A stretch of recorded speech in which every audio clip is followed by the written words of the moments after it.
자유한국당 얘기 들어보죠. 류호의 자유한국당 최고위원 전화 연결하겠습니다. 류 최고위원님 안녕하세요. 네, 안녕하세요. 오랜만입니다. 예. 네. 자, 문재인 정부 출범 100일입니다. 일단 몇 점 정도 주고 싶으세요? 저한테 점수를 원하신다면 전 20점도 안 되는데요. 네. 아이고, 너무 박하죠? 예, 국민 지금 지지율은 80%가 넘는 것 같은데 20점 주시면 네. 예. 이게 대화 시작부터 조금 박하게 느껴지실 것 같은데요. 예. 국민 지지율 79%, 78% 이럴 때 저는 사실 좀 이상한 생각이 들어요. 왜냐면 저도 국민이고 제 주변도 다 국민인데 우리 주변에 있는 사람들에게는 왜 설문조사가 한 번도 오지 않았을까 이런 의문을 가지게 되거든요. 그래서 아무튼 저는 20점이라고 주겠습니다. 지금 제일 그래도 잘한 점을 꼽으신다면 어떤 거를 꼽으시겠어요? 잘한 걸 꼽는다면 아무래도 소통이죠. 네, 그런데 여기는 단서 조항이 있습니다. 예. 문재인 대통령을 지지하고 사랑하는 사람들과의 소통은 정말 100점이다. 그래서 어떻게 보면은 가장 주변에 있는 사람들에게 점수를 많이 받고 또 그 사람들에게 인정을 받고 또 그분들과 소통하고 그분들과 눈높이를 맞추는 건 정말 역대 최고다. 그건 인정하겠습니다. 근데 그건 반대로 못하고 있다라는 것도 되는 겁니까, 그게? 네. 제일 못하는 게 뭐냐라고 질문을 하신다면 소통이다. 그러니까 잘한 것과 못한 것이 동시에 소통이다. 네, 그렇습니다. 왜냐면 국민이라고 하면은 여야 그리고 나를 뽑았던 41%도 국민, 나를 뽑지 않았던 59%도 국민인데 59% 국민에 대한 눈높이는 아직 못 맞추고 있다. 아하. 정치란 것은 국민을 편안하게 하고 사랑하는 거 그게 정치라고 생각을 하는데 어느 한쪽 국민들은 불편해하고 힘들어하고 있고 또 어떤 경우라도 대통령이 국민과 싸우는 건 저는 옳지 않은 모습이라고 보여집니다. 알겠습니다. 네, 그렇기 때문에 소통이 잘한 것과 못한 것의 두 가지라고 보여집니다. 지금 여소야대 국면인데 그죠? 협치가 이제 필수적입니다. 누가 정권을 잡든 간에 그죠? 그런데 이제 사실 여당 같은 경우에도 물론 야당을 설득하는데 실패했다고는 하지만 야당도 선별적인 협조를 해야 되는 것 아니냐 이런 얘기도 많은데 이 부분은 어떻게 보십니까? 아니 그 이야기를 지난 정부에 참 많이 했으면 좋았을 텐데 제가 기억하기로는 그 당시에도 야당에게 협조 좀 해라. 우리가 지금 경제가 나아지려면 협조를 하고 법안을 통과시켜야 된다라는 이야기가 제가 평론을 하던 시절에도 굉장히 많이 나오던 얘기거든요. 그때 야당에서 했던 말이 있습니다. 여당이 잘해야 협조를 한다라고 했는데요. 그런데 다시 정부가 바뀌어도 여야가 바뀌어도 그 멘트는 바뀌지 않는 것 같습니다. 여당이 잘해야 야당이 협조를 할 수 있을 것 같습니다. 여당이 잘해야 야당이 협조를 한다 이런 말씀이시군요. 예. 또 한 가지는 뭐냐면 문재인 대통령이 광복절 경축사에서 1919년 건국을 공식화하지 않았습니까? 네. 하지만 자유한국당 혁신위원회도 이 선언문에서 이 건국절 논란을 또 불러일으킨 것 아니겠습니까? 이런 부분은 어떻게 보세요? 저는 그 부분에 대해서는 오히려 혁신위 이야기는 빼겠습니다. 왜요? 제가 제 이야기를 해야 되니까요. 네, 혁신위와 저는 좀 다릅니다. 전 최고이고 혁신위는 혁신이고 좀 다르기 때문에 제 이야기를 하는 게 더 맞는 것 같습니다. 그런데 지금 문재인 대통령께서 그러니까 건국절에 대한 이야기를 하셨다기보다는 바로 우리나라의 시작을 1919년으로 가지고 가셨는데요. 저는 이 부분을 딱 이렇게 지적하고 싶습니다. 아이가 잉태되었을 때 그것이 정말 아이의 탄생인지 아니면 아이가 세상 밖으로 나왔을 때가 아이의 탄생인지 즉 출생일이 언제라고 보십니까? 바로 탄생했을 때죠. 그렇다고 하면 1919년은 어떻게 보면은 그 이념을 가져가는 거기 때문에 잉태라고 볼 수가 있습니다. 그래서 법적인 관념에서 볼 때 저는 오히려 우리가 이야기하고 있는 광복절이 오히려 건국절이 되는 것이 아닐까라는 생각을 가지고 있었거든요. 그렇기 때문에 대통령께서 굳이 그걸 이야기하기보다는 차라리 역사적인 문제로 돌려서 역사 학자들에게 다시 한번 논의의 장을 열어줬으면 좋았을 텐데라는 아쉬움이 좀 듭니다. 정치하기보다는 저는 오히려 역사로 풀어서 먼저 정치 쪽에서 받는 게 더 아름다운 모습이 아니었을까. 그렇기 때문에 소통의 부재라고 이야기를 하는 겁니다. 자, 탈북 정책은 어떻게 보십니까? 대북 정책이요? 예. 아니 왜 하필이면 항상 미사일 쏠 때 휴가를 2번이나 가셨는지 이런 의문을 드리고 싶고요. 또 북한에 대한 너무 사랑이 이상하게 그 구애하는 모습이 자꾸 보여서 좀 더 당당한 모습으로 북한과의 이렇게 문재인 뭐 패싱 또는 문 패싱 또 코리아 패싱이라는 말이 사실은 조금 부끄럽게 들리기 때문에 당당하게 우리나라 대통령으로서 그 부분에 주도권을 좀 가졌으면 하는 아쉬움을 가지게 됩니다. 예, 한미동맹은 뭐 잘 돌아가고 있다고 보세요? 그렇게 보십니까? 저는 아니라고 봅니다. 전화를 몇 번 했느니 그게 중요한 게 아니라 뭔가 우리가 미국에서 배제되고 있는 모습은 어쩔 수가 없이 느껴지는 것은 아마 국민 모두의 마음일 거라고 생각합니다. 자, 자유한국당하고 바른정당 관계 설정은 앞으로 어떻게 해야 된다고 보십니까? 그 관계 설정을 저한테 물으신다면 저는 이런 이야기를 하고 싶습니다. 어쨌거나 우리가 모두가 협치를 하고 합치를 해야 된다는 생각에는 변함은 없습니다. 근데 어떻게 하느냐의 모습은 지도부에서 계속 가장 아름다운 모습을 만들어 가겠습니다. 그렇군요. 근데 이게 지금 하간 바른정당, 자유한국당, 그러니까 좀 목소리가 다른 경우가 많아가지고 제가 여쭤봤는데. 네. 자, 100일을 맞은 문재인 정부. 어쨌든 문재인 정부가 성공하는 것이 대한민국에서 좋은 거 아니겠어요? 그죠? 그럼요. 문재인 정부가 성공하고 정말 탄핵이라는 과정을 거쳐서 탄생한 만큼 나머지 국민들도 있다는 거. 59%의 국민들의 마음에도 대통령으로 자리 잡기를 정말 부탁드리겠습니다. 국민들이 다 바라보고 있습니다. 사랑하는 마음으로 국민들과 소통. 본인을 사랑하는 41%가 아닌 59%도 끌어안을 수 있는 넉넉한 대통령이 되기를 정말 꼭 이야기 드리고 싶습니다. 예를 들면 그렇게 하려면 어떻게 하죠? 우리 쪽으로도 한번 좀 와보시면 어떨까요? 사랑하는 우리 쪽으로 와보라는 소리가 무슨 말씀이세요? 아니 정말로요. 저희들과 함께 저희 자유한국당에 있는 최고위원들과도 한 번쯤은 이야기를 하려고 하는 모습. 그 모습이 나쁘진 않죠. 그리고 제가 분명히 며칠 전에 대통령에게 질문을 던졌습니다. 자유한국당 최고위원으로서 질문을 던지겠습니다. 혹시 당신은 인연에 의한 인사를 하는 게 아닌지요라고 했으면 딱 답 한번 해주시는 모습 굉장히 보기 좋죠. 알겠습니다. 네. 너무 많이 바랬나요? 아유, 별 말씀을 다 하세요.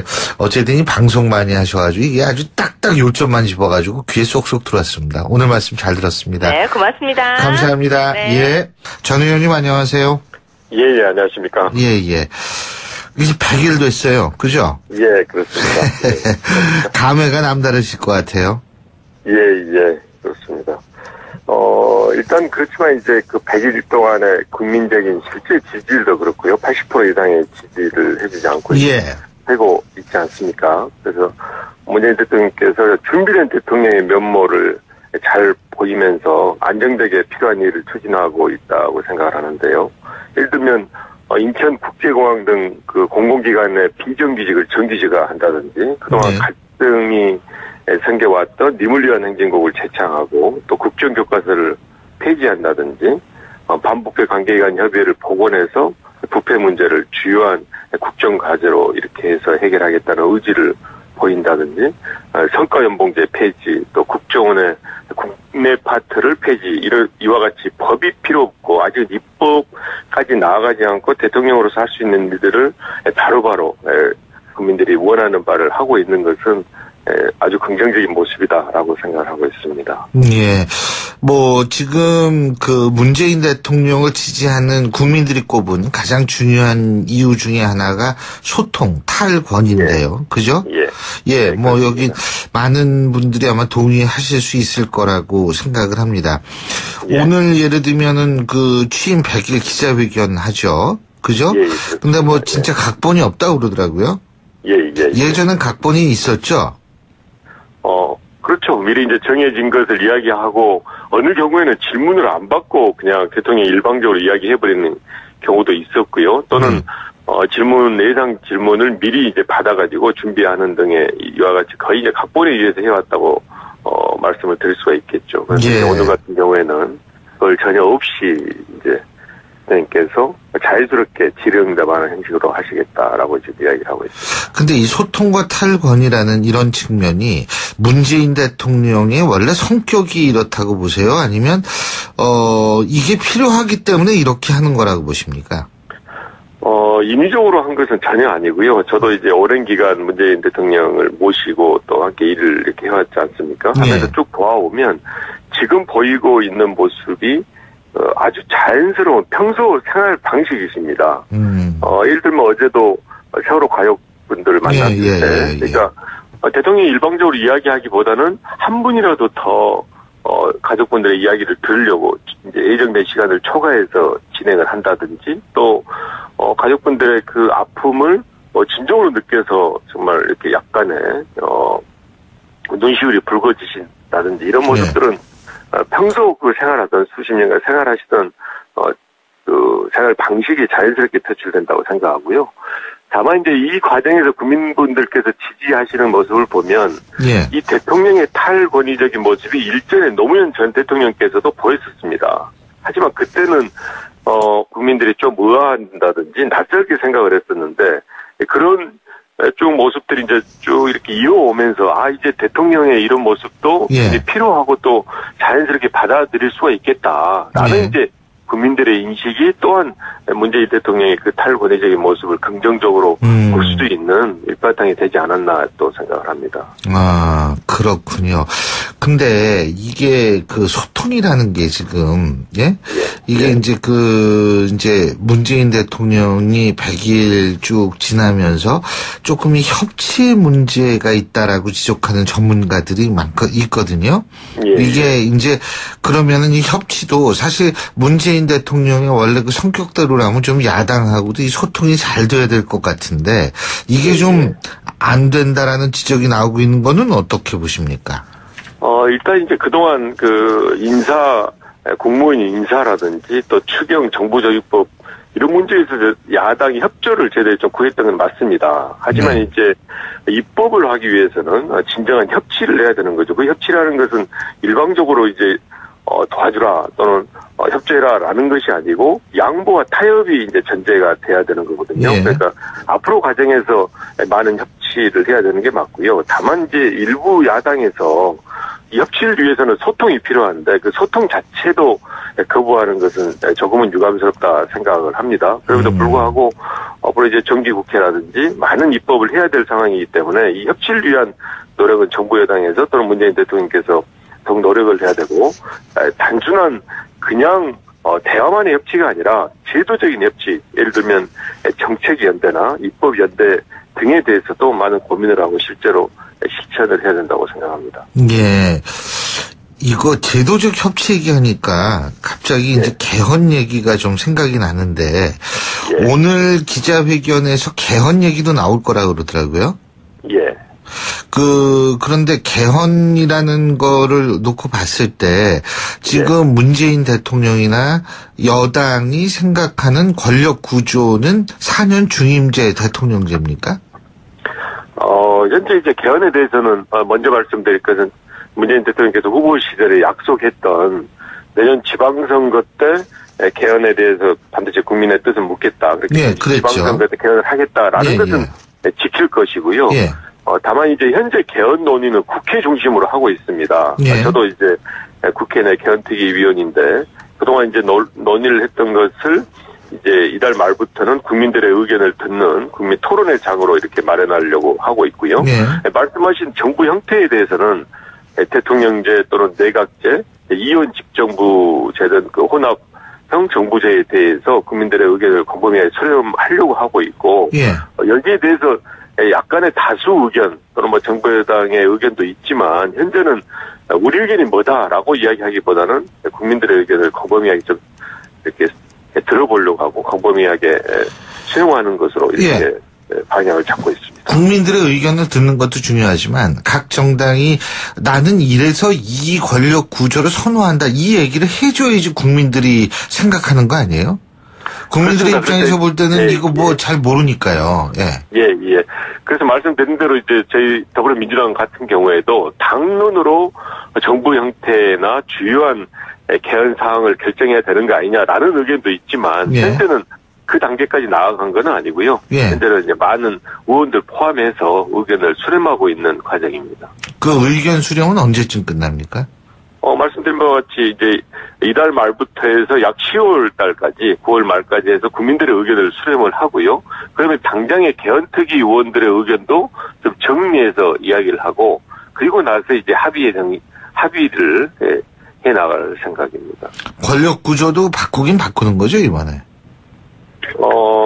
꼭 그러지는 않고요. 예를 들어 이제 4년 중임제 대통령제를 지지하거나 또는 이제 필요하다고 생각하는 분들은 그동안 좀 집중되어 있던 대통령의 권한을 좀 해소하는 것이 필요하지. 그렇다 해서 바로 뭐 내각제나 이원 집정부제로 가는 것은 현재는 시기상조다. 또 우리 한국의 현실은 맞지 않다라는 의견도 있는 거거든요. 그러니까 권력구조가 바뀐다 하더라도 근본적으로 바뀌느냐 아니면 현재 문제가 되고 있는 부분들을 시정하면서 하느냐라는 것은 좀 선택의 문제로 남아 있습니다. 지금 국민들의 의견은 이제 수렴하는 절차가 중요하다 이런 말씀하셨는데요. 지금 탈원전 같은 주요 국가 정책 여기에서 또 실제로 야권의 의견, 국민들의 의견도 좀 더 수렴해야 한다는 지적도 있는 것 같은데 이 부분은 어떻게 보십니까? 말씀하신 바와 같이 그 의견을 수렴하는 과정에서 또 야당 또는 국민들 어떤 제한 없이 계속 노력해야 되는 것은 당연히 맞습니다. 다만 이제 그 의견을 듣는다는 것이 자칫하면 그 대상과 범위 등등에 너무 막연하고 추상적이 될 수도 있지 않겠습니까? 그래서 어떤 틀을 만들고 또 거기에 합당한 여러 가지 방식을 필요로 하는 것뿐이지 그 의견을 듣는 것에 대해서는 어떤 제한도 있어서는 되지 않는다고 생각합니다. 그 노력은 또 정말 더 열심히 해야 되는 거고요. 그 어제 대만에서 정전 사태 일어났다 그러더라고요. 뉴스에서 보셨죠? 660만 가구가 그러니까 타이완의 그 타이베이의 절반이 정전이 됐다. 그런 거 보도를 보시면서 탈원전과 연관돼서 어떤 생각하셨습니까? 지금 이제 말씀하신 바와 같이 이제 탈원전의 경우에 정말 중요한 부위입니다. 어느 나라나 고민을 하고 있고요. 그거야말로 정말 과학적인 검증에 의해서 여러 가지 근거도 제시를 해야 되고 또 거기에 따라 여러 가지 전문가의 의견 또 중요한 것은 국민들이 어떤 선택을 하느냐 등등 정말 중요한 문제인데 그 탈원전의 문제에 있어서 그런 국민들의 의견을 받기 위해 수렴하기 위해서 이제 공론화 과정을 거치겠다라고 하고 있지 않습니까? 그러니까 저는 그 과정을 좀 지켜보면서 거기에 그 과정에서 정말 여러 의견을 제시해주고 하는 것들이 필요하다고 생각합니다. 알겠습니다. 인사 문제 지금 어제 저희가 바른정당의 주호영 원내대표하고 인터뷰를 했었거든요. 근데 이제 인사 문제가 뭐 코드 인사다, 캠프 인사다 그래가지고 이런 비판들을 야당이 지금 하고 있는 것 같아요. 그리고 뭐 전 정부하고 이렇게 그 탈락육이라고 그래야 되나요? 잦은 사퇴 형식을 밟았지만 장관급 2명, 차관급 2명이 그만두지 않았습니까? 어쨌든 이런 측면 이렇게 보면서 이 인사 문제가 좀 문제가 있다 이런 얘기를 하는 분들이 있는데 이 부분은 어떻게 보십니까? 그동안 이제 문재인 대통령의 주로 이제 국무위원들 포함해서 이제 차관급까지 인사를 했었는데요. 지역이나 여성에 대한 배려와 함께 전문성, 개혁성도 갖추고 있었다고 생각을 합니다.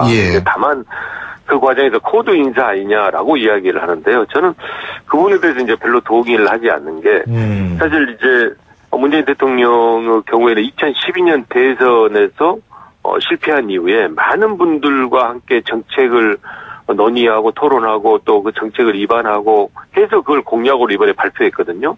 그러니까 그때 많이 논의하고 토론했던 분들과 함께 지금 내각을 이끌면서 또는 국정을 이끌어 가겠다라고 하는 것은 저는 자연스럽다고 생각을 합니다. 그런 면에서 그 정책을 실행하기 위해서 하는 인사 또 그런 분들과 함께 일을 하겠다는 것을 일방적으로 코드 인사라고 매도하는 것은 저는 맞지 않고요. 다만 이제 그 과정에서 정말 철저하게 검증하고 또 필요한 국민들의 의견을 많이 수렴하고 하는 것들은 정말 더할 나위 더없이 노력을 해야 될 부분이라고는 생각합니다. 알겠습니다. 그리고 또 한 가지는 이제 문재인 대통령의 어떤 그 복지 정책이 지금 많이 발표가 되고 있지 않습니까? 문재인 케어라고 얘기하는 건강보험 개혁부터 시작을 해가지고 예를 들면 기초노령연금 5만 원 올리겠다. 어제 더불어민주당에서 얘기를 했죠. 그리고 0세부터 5세까지의 아동들에 대해서 부모들의 수입과 상관없이 전원에게 10만 원씩 월 지급한다. 뭐 이런 것들을 발표하지 않았습니까? 그래가지고 이게 국가 채무가 급증하는 것 아니냐라는 우려도 나오고 있는데 이 부분은 어떻게 보십니까? 일단 이제 먼저 저희들의 복지 수준을 보면 좀 복지 확충이 필요하다라는 것은 이미 국민적 여론이라고 생각합니다. 그 지표나 지수로 보더라도요. 우리나라 의료비 적정 부담 비율이 약 30.8% 같은 경우에는 OECD에서도 두 번째 갈 정도로 굉장히 높은 비율이고 또 노인 빈곤율 47.7%도 OECD 평균의 4배 이상이 됩니다. 그래서 국민들이 바라는 것도 복지 확충이고 또한 현재 지표나 지수로서도 현재 우리의 복지 수준은 좀 더 확충할 필요가 있다라는 것은 이제 분명한 건데요. 문제는 이제 이런 정책을 하기 위한 이제 말씀하신 이제 재원 확보 방안인데 먼저 지금 문재인 대통령께서 이제 발표하고 또 당정 간에 협의해서 시행하고자 한 것은 건강보험 보장성 강화나 기초생활 보장제도 수급자 확대, 기초연금 인상 이런 게 이제 있지 않습니까? 이럴 때 이제 재원은 당연히 문제가 될 수도 있고 거기에 대해서 충분하게 이제 준비를 해야 되는데 예를 들면 건강보험 보장성 강화, 흔히 문재인 케어라고 이야기하는 그 경우에 이제 약 올해 하반기부터 2022년까지 약 5년간 30조 원 정도가 소요된다 했을 때, 그 중에서 건강보험 누적금 21조 중 일부를 활용하고, 또 건강보험료를 평균 수준으로 약 3.2% 정도는 인상하고, 정부 지원을 확대하면, 그 재원이 확보된다라고 지금 이야기를 하고 있으니까, 이 부분에 대해서는 이제 막연하게 그냥 걱정하는 것보다는, 정부가 제시하는 안에 대해서 구체적인 근거를 대면서 말씀을 해주시면, 보완하고 수정할 것은 계속 만들어 나가겠다라고 말씀을 드리겠습니다. 이제 문재인 대통령의 취임 100일 아닙니까? 근데 그렇습니다. 사실은 다른 정권하고 좀 다른 게 당선일 이퀄 취임일이었죠. 그런데 그렇습니다. 다른 정권은 당선일 다음에 2달간의 인수위 기간을 거치고 그 다음에 취임한 다음에 100일이기 때문에 당선일 기준으로 하면 한 5달 정도 지난 다음에 이제 되는 거 아니겠어요? 근데 문재인 대통령은 그런 시간이 없었어요. 그래서 이 대통령 일하는 것과 동시에 이 인수위 일까지 동시에 해야 된다는 어려움이 있었습니다만 어쨌든 그동안 잘했다는 평가들이 많으니까 지금 여론조사가 이렇게 높은 거 아니겠습니까? 그렇습니다. 앞으로도 계속 좀 이렇게 잘한다는 평가를 받았으면 좋겠습니다. 그렇게 노력하겠습니다. 오늘 말씀 잘 들었습니다. 고맙습니다. 자유한국당 얘기 들어보죠. 류호의 자유한국당 최고위원 전화 연결하겠습니다. 류 최고위원님 안녕하세요. 네, 안녕하세요. 오랜만입니다. 네. 자, 문재인 정부 출범 100일입니다. 일단 몇 점 정도 주고 싶으세요? 저한테 점수를 원하신다면 전 20점도 안 되는데요. 네. 아이고, 국민 지금 지지율은 80%가 넘는 것 같은데 20점 좀 주시면 이게 대화 시작부터 조금 박하게 느껴지실 것 같은데요. 국민 지지율 79%, 78% 이럴 때 저는 사실 좀 이상한 생각이 들어요. 왜냐면 저도 국민이고 제 주변도 다 국민인데 우리 주변에 있는 사람들에게는 왜 설문조사가 한 번도 오지 않았을까 이런 의문을 가지게 되거든요. 그래서 아무튼 저는 20점이라고 주겠습니다. 지금 제일 그래도 잘한 점을 꼽으신다면 어떤 거를 꼽으시겠어요? 잘한 걸 꼽는다면 아무래도 소통이죠. 네, 그런데 여기는 단서 조항이 있습니다. 문재인 대통령을 지지하고 사랑하는 사람들과의 소통은 정말 100점이다. 그래서 어떻게 보면은 가장 주변에 있는 사람들에게 점수를 많이 받고 또 그 사람들에게 인정을 받고 또 그분들과 소통하고 그분들과 눈높이를 맞추는 건 정말 역대 최고다. 그건 인정하겠습니다. 근데 그건 반대로 못하고 있다라는 것도 되는 겁니까, 그게? 네. 제일 못하는 게 뭐냐라고 질문을 하신다면 소통이다. 그러니까 잘한 것과 못한 것이 동시에 소통이다. 네, 그렇습니다. 왜냐면 국민이라고 하면은 여야 그리고 나를 뽑았던 41%도 국민 나를 뽑지 않았던 59%. 아유, 별 말씀을 다 하세요. 어쨌든 이 방송 많이 하셔가지고 이게 아주 딱딱 요점만 집어가지고 귀에 쏙쏙 들어왔습니다. 오늘 말씀 잘 들었습니다. 네, 고맙습니다. 감사합니다. 네. 예. 전 의원님 안녕하세요. 예, 안녕하십니까. 예. 이제 100일 됐어요. 그죠? 예, 그렇습니다. 감회가 남다르실 것 같아요. 예, 그렇습니다. 일단 그렇지만 이제 그 100일 동안의 국민적인 실제 지지율도 그렇고요. 80% 이상의 지지를 해주지 않고 되고 있지 않습니까? 그래서 문재인 대통령께서 준비된 대통령의 면모를 잘 보이면서 안정되게 필요한 일을 추진하고 있다고 생각을 하는데요. 예를 들면 인천국제공항 등 그 공공기관의 비정규직을 정규직화 한다든지 그동안 갈등이 생겨왔던 니물리안 행진곡을 재창하고 또 국정교과서를 폐지한다든지 반부패 관계기관 협의회를 복원해서 부패 문제를 주요한 국정과제로 이렇게 해서 해결하겠다는 의지를 보인다든지 성과연봉제 폐지 또 국정원의 국내 파트를 폐지 이와 같이 법이 필요 없고 아직 입법까지 나아가지 않고 대통령으로서 할 수 있는 일들을 바로바로 국민들이 원하는 바를 하고 있는 것은 아주 긍정적인 모습이다라고 생각을 하고 있습니다. 예. 지금 그 문재인 대통령을 지지하는 국민들이 꼽은 가장 중요한 이유 중에 하나가 소통, 탈권인데요. 그죠? 예. 여기 많은 분들이 아마 동의하실 수 있을 거라고 생각을 합니다. 오늘 예를 들면은 그 취임 100일 기자회견 하죠. 그죠? 근데 진짜 각본이 없다고 그러더라고요. 예전엔 각본이 있었죠? 그렇죠. 미리 이제. 뭔가 우리가 미국에서 배제되고 있는 모습은 어쩔 수가 없이 느껴지는 것은 아마 국민 모두의 마음일 거라고 생각합니다. 자, 자유한국당하고 바른정당 관계 설정은 앞으로 어떻게 해야 된다고 보십니까? 그 관계 설정을 저한테 물으신다면 저는 이런 이야기를 하고 싶습니다. 어쨌거나 우리가 모두가 협치를 하고 합치를 해야 된다는 생각에는 변함은 없습니다. 근데 어떻게 하느냐의 모습은 지도부에서 계속 가장 아름다운 모습을 만들어 가겠습니다. 그렇군요. 근데 이게 지금 하여간 바른정당, 자유한국당, 그러니까 좀 목소리가 다른 경우가 많아가지고 제가 여쭤봤는데. 자, 100일을 맞은 문재인 정부. 어쨌든 문재인 정부가 성공하는 것이 대한민국에서 좋은 거 아니겠어요? 그죠? 그럼요. 문재인 정부가 성공하고 정말 탄핵이라는 과정을 거쳐서 탄생한 만큼 나머지 국민들도 있다는 거. 59%의 국민들의 마음에도 대통령으로 자리 잡기를 정말 부탁드리겠습니다. 국민들이 다 바라보고 있습니다. 사랑하는 마음으로 국민들과 소통. 본인을 사랑하는 41%가 아닌 59%도 끌어안을 수 있는 넉넉한 대통령이 되기를 정말 꼭 이야기 드리고 싶습니다. 예를 들면 그렇게 하려면 어떻게 하죠? 우리 쪽으로도 한번 좀 와보시면 어떨까요? 사랑하는 우리 쪽으로 와보라는 소리가 무슨 말씀이세요? 아니, 정말로요. 저희들과 함께, 저희 자유한국당에 있는 최고위원들과도 한 번쯤은 이야기를 하려고 하는 모습. 그 모습이 나쁘진 않죠. 그리고 제가 분명히 며칠 전에 대통령에게 질문을 던졌습니다. 자유한국당 최고위원으로서 질문을 던지겠습니다. 혹시 당신은 인연에 의한 인사를 하는 게 아닌지요? 라고 했으면 딱 답 한번 해주시는 모습 굉장히 보기 좋죠. 알겠습니다. 너무 많이 바랬나요? 해야 되니까요. 네, 혁신이와 저는 좀 다릅니다. 전 최고이고 혁신이는 혁신이고 좀 다르기 때문에 제 이야기를 하는 게 더 맞는 것 같습니다. 그런데 지금 문재인 대통령께서 그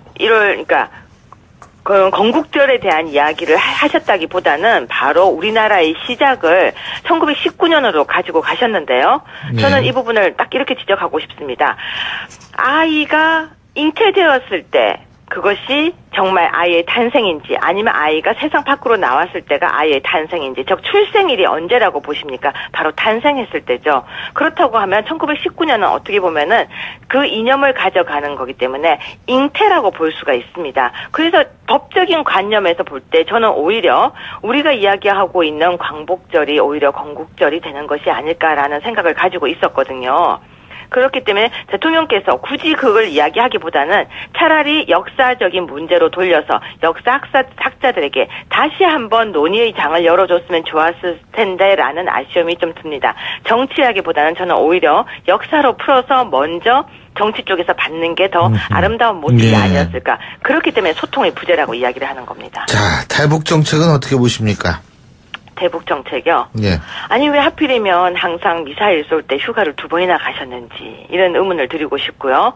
또 북한에 대한 너무 사랑이 이상하게 그 구애하는 모습이 자꾸 보여서 좀 더 당당한 모습으로 북한과의 이렇게 문재인 뭐 패싱 또는 문 패싱 또 코리아 패싱이라는 말이 사실은 조금 부끄럽게 들리기 때문에 당당하게 우리나라 대통령으로서 그 부분에 주도권을 좀 가졌으면 하는 아쉬움을 가지게 됩니다. 예, 한미동맹은 뭐 잘 돌아가고 있다고 보세요? 그렇게 보십니까? 저는 아니라고 봅니다. 전화를 몇 번 했느니 그게 중요한 게 아니라 9%도 국민인데 예. 59% 국민에 대한 눈높이는 아직 못 맞추고 있다. 아하. 정치란 것은 국민을 편안하게 하고 예. 사랑하는 거 그게 정치라고 생각을 하는데 네. 어느 한쪽 국민들은 불편해하고 힘들어하고 있고 또 어떤 경우라도 네. 대통령이 국민과 싸우는 건 저는 옳지 않은 모습이라고 보여집니다. 알겠습니다. 네, 그렇기 때문에 소통이 예. 잘한 것과 못한 것의 두 가지라고 보여집니다. 지금 여소야대 국면인데 그죠? 네. 협치가 이제 필수적입니다. 누가 정권을 잡든 간에 그죠? 네. 그런데 이제 사실 여당 같은 경우에도 물론 야당을 설득하는데 실패했다고는 하지만 야당도 선별적인 협조를 해야 되는 것 아니냐 이런 얘기도 많은데 이 부분은 어떻게 보십니까? 아니 그 이야기를 지난 예. 정부에 참 많이 했으면 좋았을 텐데 제가 기억하기로는 그 당시에도 야당에게 협조 좀 해라. 우리가 지금 경제가 나아지려면 협조를 하고 법안을 통과시켜야 된다라는 이야기가 제가 평론을 하던 시절에도 굉장히 많이 나오던 얘기거든요. 그때 야당에서 했던 말이 있습니다. 여당이 잘해야 협조를 한다라고 했는데요. 그런데 다시 정부가 바뀌어도 여야가 바뀌어도 그 멘트는 바뀌지 않는 것 같습니다. 여당이 잘해야 야당이 협조를 할 수 있을 것 같습니다. 여당이 잘해야 야당이 협조를 한다 이런 네. 말씀이시군요. 예. 또 한 가지는 뭐냐면 문재인 대통령이 광복절 경축사에서 1919년 건국을 공식화하지 않았습니까? 네. 하지만 자유한국당 혁신위원회도 이 선언문에서 네. 이 건국절 논란을 또 불러일으킨 것 아니겠습니까? 이런 부분은 어떻게 보세요? 저는 네. 그 부분에 대해서는 오히려 혁신위 이야기는 빼겠습니다. 왜요? 제가 제 이야기를 19%의 국민들의 마음에도 대통령으로 자리 잡기를 정말 부탁드리겠습니다. 네. 국민들이 다 바라보고 있습니다. 사랑하는 마음으로 국민들과 소통. 본인을 사랑하는 41%가 아닌 59%도 끌어안을 수 있는 넉넉한 대통령이 되기를 정말 꼭 이야기 드리고 싶습니다. 예를 들면 그렇게 하려면 어떻게 해야죠? 우리 쪽으로도 한번 좀 와보시면 어떨까요? 사랑하는 우리 쪽으로 와보라는 소리가 무슨 말씀이세요? 아니, 정말로요. 네. 저희들과 함께, 저희 자유한국당에 있는 최고위원들과도 한 번쯤은 이야기를 하려고 하는 모습. 그 모습이 나쁘진 않죠. 예. 그리고 제가 분명히 며칠 전에 대통령에게 질문을 던졌습니다. 예. 자유한국당 최고위원으로서 질문을 던지겠습니다. 혹시 당신은 인연에 의한 인사를 하는 게 아닌지요라고 했으면 딱 답 한번 해주시는 모습 굉장히 보기 좋죠. 알겠습니다. 네. 예. 너무 많이 바랬나요? 아유, 별 말씀을 다 하세요. 어쨌든 이 방송 많이 하셔가지고 이게 아주 딱딱 요점만 집어가지고 귀에 쏙쏙 들어왔습니다. 오늘 말씀 잘 들었습니다. 네, 고맙습니다. 감사합니다. 네. 예. 전 의원님 안녕하세요. 예, 안녕하십니까. 예. 이제 100일 됐어요. 그죠? 예, 그렇습니다. 감회가 남다르실 것 같아요. 예, 그렇습니다.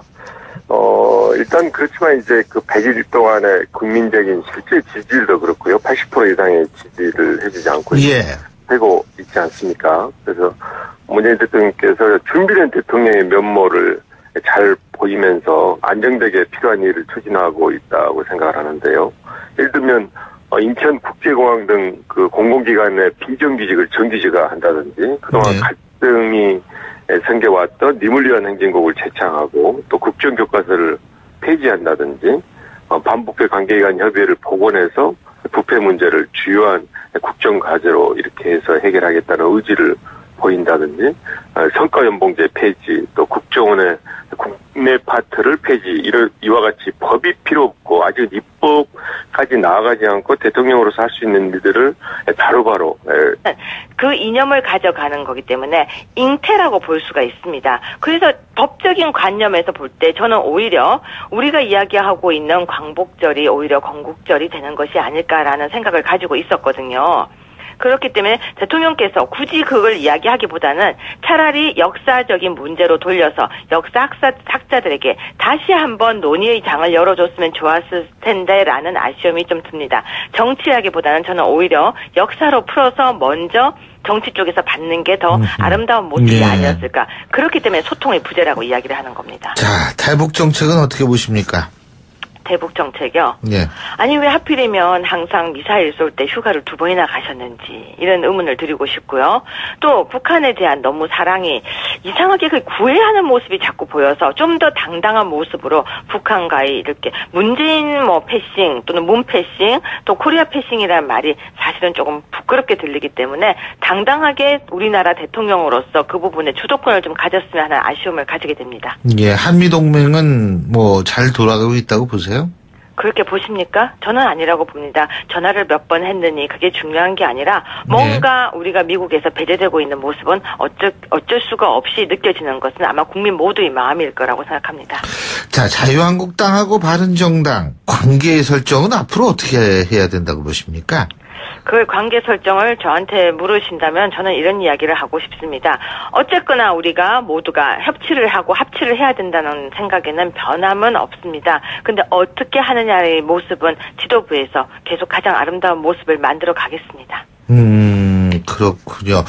근데 이게 지금 하여간 바른정당, 자유한국당, 그러니까 좀 목소리가 다른 경우가 많아가지고 제가 여쭤봤는데. 네. 자, 100일을 맞은 문재인 정부. 어쨌든 문재인 정부가 성공하는 것이 대한민국에서 좋은 거 아니겠어요? 그죠? 그럼요. 문재인 정부가 성공하고 정말 탄핵이라는 과정을 거쳐서 탄생한 만큼 나머지 국민들도 있다는 거. 국민들이 원하는 바를 하고 있는 것은 아주 긍정적인 모습이다라고 생각을 하고 있습니다. 예. 지금 그 문재인 대통령을 지지하는 국민들이 꼽은 가장 중요한 이유 중에 하나가 소통, 탈권인데요. 그죠? 예. 여기 많은 분들이 아마 동의하실 수 있을 거라고 생각을 합니다. 오늘 예를 들면은 그 취임 100일 기자회견 하죠. 그죠? 근데 진짜 각본이 없다고 그러더라고요. 예전엔 각본이 있었죠? 그렇죠. 미리 이제 정해진 것을 이야기하고 어느 경우에는 질문을 안 받고 그냥 대통령이 일방적으로 이야기해버리는 경우도 있었고요. 또는 예상 질문을 미리 이제 받아가지고 준비하는 등의 이와 같이 거의 이제 각본에 의해서 해왔다고 말씀을 드릴 수가 있겠죠. 그런데 오늘 같은 경우에는 그걸 전혀 없이 이제 대통령께서 자연스럽게 질의응답하는 형식으로 하시겠다라고 지금 이야기를 하고 있습니다. 근데 이 소통과 탈권이라는 이런 측면이 문재인 대통령의 원래 성격이 이렇다고 보세요? 아니면 이게 필요하기 때문에 이렇게 하는 거라고 보십니까? 인위적으로 한 것은 전혀 아니고요. 저도 이제 오랜 기간 문재인 대통령을 모시고 또 함께 일을 이렇게 해왔지 않습니까? 하면서 쭉 보아오면 지금 보이고 있는 모습이 아주 자연스러운 평소 생활 방식이십니다. 예를 들면 어제도 세월호 가족분들을 만났을 때, 그러니까 대통령이 일방적으로 이야기하기보다는 한 분이라도 더 가족분들의 이야기를 들으려고 이제 예정된 시간을 초과해서 진행을 한다든지 또 가족분들의 그 아픔을 진정으로 느껴서 정말 이렇게 약간의 눈시울이 붉어지신다든지 이런 모습들은 평소 그 생활하던 수십 년간 생활하시던 그 생활 방식이 자연스럽게 표출된다고 생각하고요. 다만 이제 이 과정에서 국민분들께서 지지하시는 모습을 보면 이 대통령의 탈권위적인 모습이 일전에 노무현 전 대통령께서도 보였었습니다. 하지만 그때는 자유한국당 얘기 들어보죠. 류호의 자유한국당 최고위원 전화 연결하겠습니다. 류 최고위원님 안녕하세요. 네, 안녕하세요. 오랜만입니다. 예. 네. 자, 문재인 정부 출범 100일입니다. 일단 몇 점 정도 주고 싶으세요? 저한테 점수를 원하신다면 전 20점도 안 되는데요. 네. 아이고, 그 너무 국민, 박하죠? 예, 국민 지금 지지율은 80%가 넘는 것 같은데, 20% 좀 주시면, 네. 예, 예. 이게 대화 뭐죠? 시작부터 조금 박하게 느껴지실 것 같은데요. 예. 국민 지지율 79%, 78% 이럴 때, 저는 사실 좀 이상한 생각이 들어요. 왜냐면, 저도 국민이고, 제 주변도 다 국민인데, 우리 주변에 있는 사람들에게는 왜 설문조사가 한 번도 오지 않았을까, 이런 의문을 가지게 되거든요. 그래서 아무튼, 저는 20점이라고 주겠습니다. 지금 제일 그래도 잘한 점을 꼽으신다면 어떤 거를 꼽으시겠어요? 잘한 걸 꼽는다면 아무래도 소통이죠. 네, 그런데 여기는 단서 조항이 있습니다. 예. 문재인 대통령을 지지하고 사랑하는 사람들과의 소통은 정말 100점이다. 그래서 어떻게 보면은 가장 주변에 있는 사람들에게 점수를 많이 받고 또 그 사람들에게 인정을 받고 또 그분들과 소통하고 그분들과 눈높이를 맞추는 건 정말 역대 최고다. 그건 인정하겠습니다. 근데 그건 반대로 못하고 있다라는 것도 되는 겁니까, 그게? 네. 제일 못하는 게 뭐냐라고 질문을 하신다면 소통이다. 그러니까 잘한 것과 못한 것이 동시에 소통이다. 네, 그렇습니다. 왜냐면 국민이라고 하면은 여야 그리고 나를 뽑았던 41%도 국민, 나를 뽑지 않았던 59%도 국민인데 59% 국민에 대한 눈높이는 아직 못 맞추고 있다. 아하. 정치란 것은 국민을 편안하게 하고 사랑하는 거 그게 정치라고 생각을 하는데 어느 한쪽 국민들은 불편해하고 힘들어하고 있고 또 어떤 경우라도 대통령이 국민과 싸우는 건 저는 옳지 않은 모습이라고 보여집니다. 알겠습니다. 네, 그렇기 때문에 소통이 잘한 것과 못한 것의 두 가지라고 보여집니다. 지금 여소야대 국면인데 그죠? 협치가 이제 필수적입니다. 누가 정권을 잡든 간에 그죠? 그런데 이제 사실 여당 같은 경우에도 물론 야당을 설득하는데 실패했다고는 하지만 야당도 선별적인 협조를 해야 되는 것 아니냐 이런 얘기도 많은데 이 부분은 어떻게 보십니까? 아니 그 이야기를 지난 정부에 참 많이 했으면 좋았을 텐데 제가 기억하기로는 그 당시에도 야당에게 협조 좀 해라. 우리가 지금 경제가 나아지려면 협조를 하고 법안을 통과시켜야 된다라는 이야기가 제가 평론을 하던 시절에도 굉장히 많이 나오던 얘기거든요. 그때 야당에서 했던 말이 있습니다. 여당이 잘해야 협조를 한다라고 했는데요. 그런데 다시 정부가 바뀌어도 여야가 바뀌어도 그 멘트는 바뀌지 않는 것 같습니다. 여당이 잘해야 야당이 협조를 할 수 있을 것 같습니다. 여당이 잘해야 야당이 협조를 한다 이런 말씀이시군요. 예. 또 한 가지는 뭐냐면 문재인 대통령이 광복절 경축사에서 1919년 건국을 공식화하지 않았습니까? 네. 하지만 자유한국당 혁신위원회도 이 선언문에서 이 건국절 논란을 또 불러일으킨 것 아니겠습니까? 이런 부분은 어떻게 보세요? 저는 그 부분에 대해서는 오히려 혁신위 이야기는 빼겠습니다. 왜요? 제가 제 이야기를 해야 되니까요. 네, 혁신위와 저는 좀 다릅니다. 전 최고이고 혁신위는 혁신이고 좀 다르기 때문에 제 이야기를 하는 게 더 맞는 것 같습니다. 그런데 지금 문재인 대통령께서 건국절에 대한 이야기를 하셨다기보다는 바로 우리나라의 시작을 1919년으로 가지고 가셨는데요. 저는 이 부분을 딱 이렇게 지적하고 싶습니다.